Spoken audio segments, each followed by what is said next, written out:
Bueno, ¿nunca ha tenido una situación cuando alguien está hablando y usted no puede entender ni una palabra que dicen ellos? Right, if you can't understand the language, you can't communicate with people. So this week we're going to break down some barriers between you and the most important person on your gig, your sound engineer.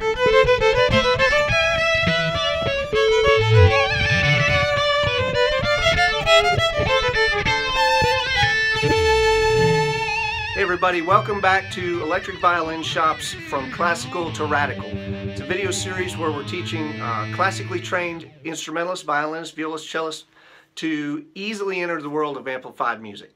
Every one of us has had that ooh-ah moment the first time we see this giant sound console with all these knobs and faders. It's really impressive, and it's sort of intimidating, terrifying. And if it's a digital board, it might be even more intimidating. It's got joey sticks and screens, and it looks like something out of NASA. So what is all that stuff? How does it work? How does it affect my sound? And why do I need to know? It turns out it's not nearly as complicated as it looks. Every input to a board is going to have its own channel. So every instrument needs a channel. Every microphone needs a channel. A typical drum kit will have 6 to 10 channels. You have kick, snare, hat, rack tom, floor tom, and maybe a left overhead and a right overhead. So those are all separate channels. Each one's going to have its own channel strip. And of course, your violin's going to have its own channel. Each channel on the board has its own channel strip. So a 36 channel board will have 36 channel strips, and it'll have a master bus section as well. So let's look at a channel strip. To make things easy, the signal path flows in through the jack at the top and then all the way down the channel strip and out through the bottom. Just sort of imagine that you've got a signal that's flowing down through all those knobs and faders, and it does start at the top and pretty much works its way to the bottom. The very first knob at the top is called a gain or a trim knob. It depends on the manufacturer of that particular board, but I've seen both of those terms used, gain or trim. This is where we compensate for the fact that different sources have different signal strengths. When we first start messing with a channel, this is the first knob that we touch. Ideally, it'll be sort of zeroed out all the way to the left before you start playing. Now look down at near the bottom of the strip on this particular example, right above the fader. There's a button called PFL. Now that stands for pre-fade listen. The engineer will push that button in and it'll activate the VU meter or the level meter. That means, assuming that your channel is the only one that is PFL'd, that the meter is showing what's coming in on your channel. The engineer will tell you to play as hard as you're going to play. So that means with your loudest effect, with your boost pedal on, with your volume as high as it's going to go, he's watching that meter. And he's going to turn up or turn down the input or trim level until your signal reaches some sort of nominal level. Now if he's like me, he's going to set that level a little low during sound check because he knows you're going to play harder when the whole band's going. That's just a completely natural thing to do. Now you may or may not hear anything at this point. I tend to leave my players muted when I'm first checking levels. One, it makes them play a little harder. And two, it stops me from blasting people's ears out if there's a routing issue. Once I'm done with this knob, I generally don't touch it again unless the player has a drastic level change during a show. So that's input gain, and we'll generally set that for each channel, and that's why sound check it takes a long time. Every single channel we've got to go through. I've got to PFL that channel. I've got to have the person, you starts out with a kick drum, and it's always boom, boom, boom. It takes a little time to make sure I've got that gain level set just right. And I'm going to move to the snare, and I'm going to move to each channel as we're going through. When it gets to the violin, you say, okay, violin, play. You may not hear anything because if he's like me, again, he's going to leave that muted. And he's going to be adjusting your gain knob till he gets you up to a certain level in that channel. And then he'll be ready to move on to the next part. The little button underneath that, in this example, is a high-pass filter. It's set at 80 hertz for this board. These almost always get pushed in on my board unless it's a bass, a kick drum, or like a pre-recorded music channel. Definitely for a violin. These buttons are not always located at the top, but just about every board has them, except for the very cheapest boards. It'll either say HPF or it'll have that little symbol that shows the up and over thing there. So that's one that you'll certainly want to know about, the high pass filter. The next knobs are EQ knobs. Now we've already done an EQ video, so if you guys have questions about equalization in general, you can check that other video. The first knob here is called high, and that's pretty self-explanatory. It's the high frequency knob. You can turn the highs up or down on every channel, And that way, as you're, say if I want one channel to have a little more highs in it, the next one to have a little less, each channel has its own control for EQ on highs. The next two knobs work together. This is what we call a sweepable mid. The top knob selects the center frequency of the sweep, and the bottom knob turns that frequency band up or down. Okay? The next knob is called low. Again, it's pretty self-explanatory. The next two knobs on this board are aux sends, or auxiliary sends. So let's talk about those. Those are important. This board only has two aux sends. Larger boards will have more. I've seen as many as 8 on pretty common analog boards. An aux send is any output from the board that is not the main output going to the main speakers. We generally tend to direct the faders on a board to the main output. If I lower a fader, then it lowers the level of that channel in the front of house. But what if I want to have a different output that goes somewhere other than the main speakers? Maybe it's a monitor channel. Maybe I want my monitor to be a different mix than what's in the front of house. Maybe it's the speakers in the overflow room if you're in a church. Maybe it's an external recorder if I'm recording the show. It could be an effect. I may use an aux send to send to a reverb processor. In any case, the auxiliary output is going to be fed by those corresponding knobs. Okay, the mix in aux 1 is going to be determined by the position of the aux 1 knob on each channel. And then there will be an overall knob for the aux send level somewhere on the board too. So maybe your monitor is in, we'll just say aux 4. When you ask for more violin and less guitar, the engineer is going to find your channel strip, come down to aux 4. He's going to turn that up a little bit, and then he's going to find the guitar channel, come down to aux 4 and turn that down a little bit. It only affects your mix and no one else's, which is really nice, right? In our example here, you'll notice that aux 1 has the word pre next to it, P-R-E. And aux 2 has a button that says pre.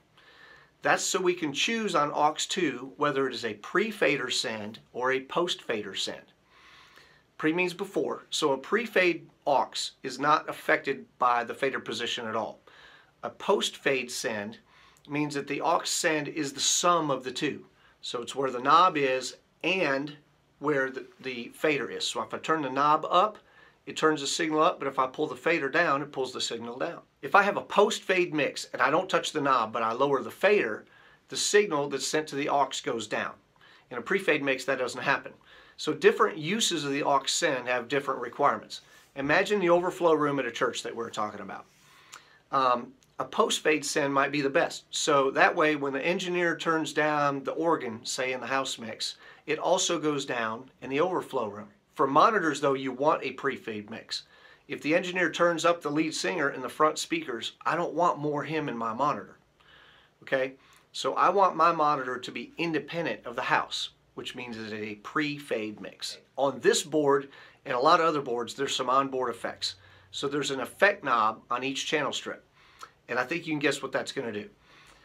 The engineer may have selected reverb for his effect, so turning that knob up or down brings up the reverb in that particular channel. Then there's a pan knob. Now this knob can be used in two ways. If you're running a stereo system, which is a little unusual in a live setting, it can push the signal right or left. Two, if you're using subgroups, which we will get to, the pan knob will help you select the subgroups.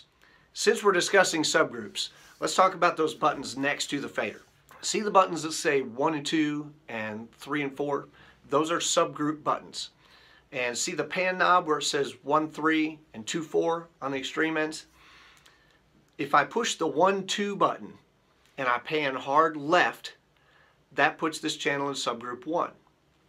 If I pan hard right, it puts this channel in subgroup 2. Get it? So what's a subgroup? Imagine that I want to bundle some channels together, say vocals or drums. I can assign all drums to a subgroup. Then that subgroup gets its own fader off on the side, and I can raise or lower the volume of that subgroup with just that fader.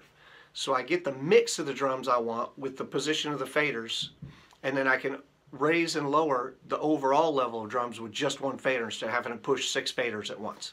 Likewise with vocals, or if I want to build an instrument group or whatever kind of group I want to build as an engineer.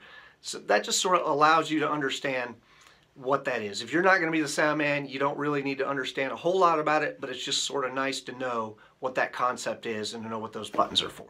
All right, the red ST button below the subgroup buttons is also an assignment button. It'll assign that channel to the stereo bus. And when we talk about bus, that basically means output. Also, there's one button that we skipped, and it's the on button. That's pretty obvious. It turns the channel on and off. Yamaha uses this on thing. Soundcraft does too. Other manufacturers use a mute button, which is pretty much the opposite. It's not too hard to figure out, but just keep in mind that every channel does have one button that mutes or turns that channel on and off. So keep in mind before you unmute a channel or turn it on, it's pretty good form to drop the fader down on that. When you're just getting started with your sound check, if you're getting ready to turn if you're going to go out to the board and you're getting ready to turn that channel on, it's a good idea to pull the fader down first, turn the channel on, and then you can run that fader up slowly because sudden sounds are really bad. Now we are to the fader or the slider, depending on what you call it. This is the last step in the chain before the signal sends out to be summed with the other channels, either in the subgroup or the main output. You'll notice that the numbers you see are in a logarithmic pattern, not a linear pattern. That is, if you lower the fader an inch, how much the sound drops is a function of where you are in that fader throw. When you see 0, that doesn't mean off. That means unity gain, which means the fader is neither boosting nor cutting the signal. So if you start at 0 and you drop it an inch, it has a smaller effect than if you start an inch from the bottom. So the highest, what we call resolution, is in the middle. That allows me to really, if I move that fader just a little bit, it only changes the sound a little bit. You'll generally see engineers will try to keep those faders more or less around where 0 is. It's also really bad practice to run your faders too close to the very top. Why? What if I need to turn it up and it's already wide open? So if your gain structure is set up well, and you can see our gain structure video for more on this, then in many cases you should have most of your faders sort of in that neighborhood of 0. Just as a mix tip, you don't want to mix with your eyes, you want to mix with your ears. The guy I learned the most from sound engineering stuff had a saying. He said, it's a knob, turn it. If it makes it sound worse, turn it the other way. So that's a basic overview of what all the knobs and buttons do on a basic analog sound console. Digital consoles look a little more complicated, but the same basic principles apply. Each channel will essentially be identical. So once you learn that, you've got most of this understanding down pat. Because every digital board is different, it doesn't really benefit us to try to get too much into the weeds on that. But if you understand the way an analog board is laid out, you'll go a long way toward understanding a digital board if you guys have those. That's a basic overview of sound consoles, how they work, what the different buttons do, and maybe it gives you a better idea so this thing doesn't just frighten you to death. It looks like something out of a NASA movie. If you guys have questions, as always, feel free to put those in the comments section and we will answer those. You can call us. You can find our phone number on the website, electricviolinshop.com. You can shoot us an email at info@electricviolinshop.com. If you want to learn more about this on sort of a one-to-one setting with me, you can book me for a Skype lesson and you can shoot me an email at the email listed here. Thank you guys very much and we'll see you next time.